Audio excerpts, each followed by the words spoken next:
உபாகமும் 31வது அதிகாரம் 9-13 வரைக்குள்ள வசனங்களை வாசிங்க.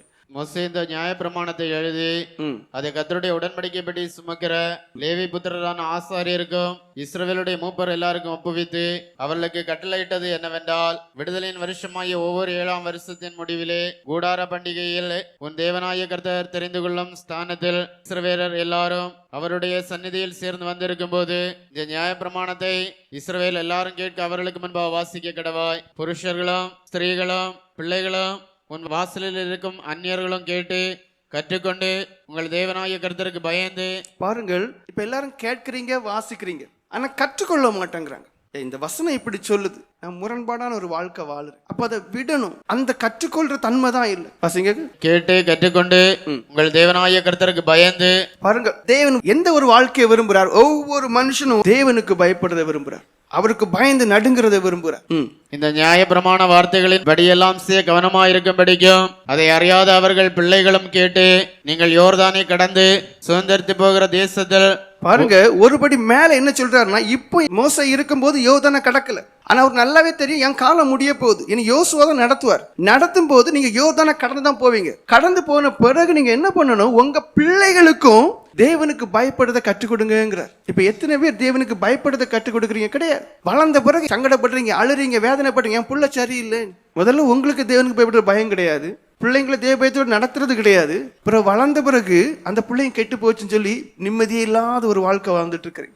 ஆனா மோசேயை பாருங்க, ஜனங்களை எச்சரிக்கிறார், ஒருபடி மேல போய் கண்டிப்பாக இந்த ஜனங்கள் யோர்தானை தாண்டி குறிக்கப்பட்டதான கானான் தேசத்தை சுதந்திரித்துக் கொள்வாங்க. சுதந்திரிக்கும் போது நீ மட்டும் பயந்தா போதாது, உன் பிள்ளைகளுக்கும் அவர்களும் தேவனுக்கு பயப்படணும், அதை கற்றுக்கொடுன்னு சொல்றான். வாசிங்க. அதை அறியாத அவர்கள் பிள்ளைகளும் கேட்டு நீங்கள் யோர்தானை கடந்து சுதந்திரிக்க போகிற தேசத்தில் உயிரோடு இருக்கும் நாளெல்லாம் உங்கள் தேவனாய கர்த்தருக்கு பயப்பட கற்றுக்கொள்ளும் படிக்கும் ஜனத்தை கூட்டி அதை வாசிக்க வேண்டும் என்றார். எரேமியா தீர்க்கதரிசியின் புஸ்தகம் 5ஆம் அதிகாரம் 22-24 வரைக்குள்ள வசனங்களை வாசிங்க.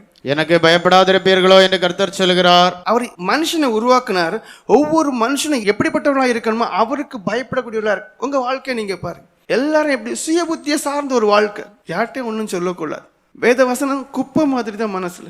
யாராவது உங்களை சொல்ல முடியுமா, நான் ஒவ்வொரு நாளும் தேவனுக்கு பயந்து வாழ்றேன்? தேவனுக்கு பயப்படுற மனுஷன் தன் நாவை அடக்குவான், தான் எதை பார்க்கணும் எதை பார்க்க கூடாதுன்னு தெரியும். இப்ப விசுவாசி கையிலே செல்போன், நல்ல நல்ல விசுவாசி, நல்ல ஜோம் இருந்த பொம்பளைங்க எல்லாம் செல்போன்ல வீட்டுல இருந்து நோண்டி நோண்டி நோண்டி நோண்டி பார்த்து இப்ப ஜெபம் கிடையாது, வேத வசனம் வாசிப்பு கிடையாது, ஆராதனைக்கு வரதெல்லாம் ஏனோ தானோ. எத்தனையோ விசுவாசிகள் நாசமா போயிட்டு இருக்காங்க.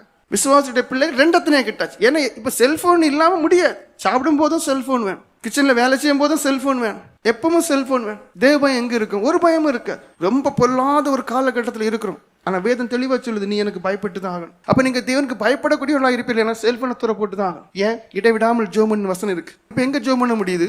இப்ப பிசாசு எப்படி வஞ்சிச்சு வச்சிருக்கான்? உலகத்துல எல்லா காரியமும் அறியணும், அந்த எண்ணம் தான். 6 அடி குண்டு வெட்டி உள்ள வைக்கும் போது எல்லாம் தெரிஞ்சு என்ன புண்ணியம்? ஒரு புண்ணியமும் கிடையாது. தேவனுக்கு பயப்படுற பயம் வேணும், அவருக்கு முக்கியத்துவம் கொடுக்க தெரியும். மீதி உள்ள எல்லா ஆசை இச்சைகள், அந்த தெரிந்து கொள்ள வேண்டியதான எல்லா அறிவுக்குரிய எண்ணங்கள் எல்லாம் சிலுவையில் அறையுங்க.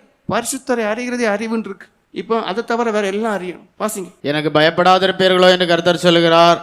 அலைகள் மோதி அடித்தாலும் மேற்கொள்ளாத படிக்கும், அவைகள் இறைந்தாலும் கடவாத படிக்கும், கடக்க கூடாத நித்திய பிரமாணமாக சமுத்திரத்தின் மணலை எல்லையாய் வைத்திருக்கிறவராய் எனக்கு முன்பு அதிராதிருப்பீர்களோ. தேவன் எதை விரும்புறார்? ஒவ்வொரு நாளும் அவருக்கு பயப்படும். ஒவ்வொரு காரியம் செய்யும் போதும் இது தேவசித்தமா என்று ஆண்டவர் நோக்கி அள்ளுங்க, புலம்புங்க, கண்ணீர் வடிங்க.